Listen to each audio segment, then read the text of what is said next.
Greetings, people of the galaxy.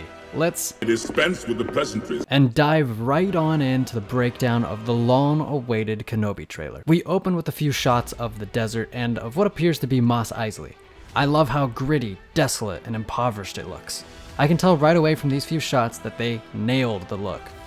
This next shot shows Obi-Wan working, which, oddly enough, is something I never considered he would do. I, for whatever reason, assumed that he just sat in the desert doing nothing for 20 years. But I guess even a Jedi has bills to pay. This gave me Rey from Force Awakens vibes, as well as Cal from Fallen Order vibes too. The fight is done. We lost is such a freaking great line. It sums up Obi-Wan's mentality in just 6 words and shows the state he's in. He's working a manual labor job on the fringes of society while being hunted. It's perfect. Here we see Obi-Wan keeping an eye on Luke at the homestead.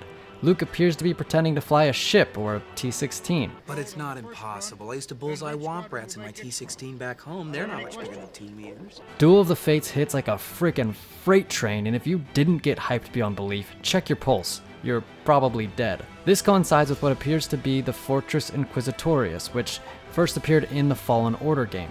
This is where Vader goes ham and nearly kills Cal. Next, we see the Grand Inquisitor in live action for the first time, who looks a little funky, but that's alright. We get a shot of Obi-Wan's work commute as the Inquisitor talks about how a Jedi cannot help but to be noble. This is also a fantastic line because we've seen this time and time again. For example, Cal outs himself as a Jedi to save his friend at the beginning of Fallen Order. I wonder if Kenobi is going to do something similar here. We get a shot of an Inquisitor meeting room with what appears to be 3 Inquisitors. The 5th brother, who we've seen before in Rebels, Reva, the new one, and it seems like the one on the far left is also new. Reva terrorizes Mos Eisley in the very next shot, likely trying to squeeze the townspeople for information about Kenobi. Next, we see her on the new planet Daiyu.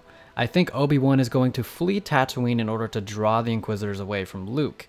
It seems like he'll end up on Daiyu, which has kind of a Hong Kong Coruscant vibe to it. And the next shot we get is of Indira Varma's character, an Imperial officer. I think she suits this role very nicely.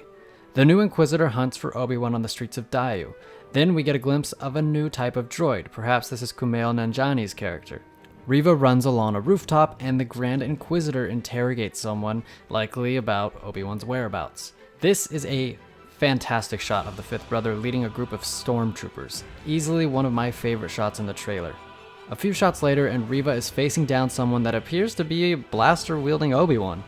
In the next shot, he's taking cover from blaster fire again, wielding a blaster of his own. So uncivilized. Does he abandon his lightsaber only to take it up again once he regains hope? Or is this just another red herring by Lucasfilm in a trailer? Either way, it's pretty interesting. All in all, I would say this is a fantastic trailer, one of my favorite Star Wars trailers ever. I personally am hyped beyond belief, as I am sure most of you guys are too.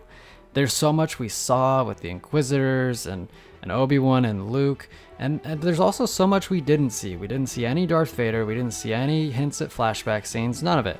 So hopefully they're hiding a lot behind that curtain and we'll get it blissfully revealed when the show airs in May. But that's all for this one, folks. I'm Zach. Let me know in the comments if you liked the trailer, or if you have any theories or predictions. I'll be interested to read those, and I will see you in the future.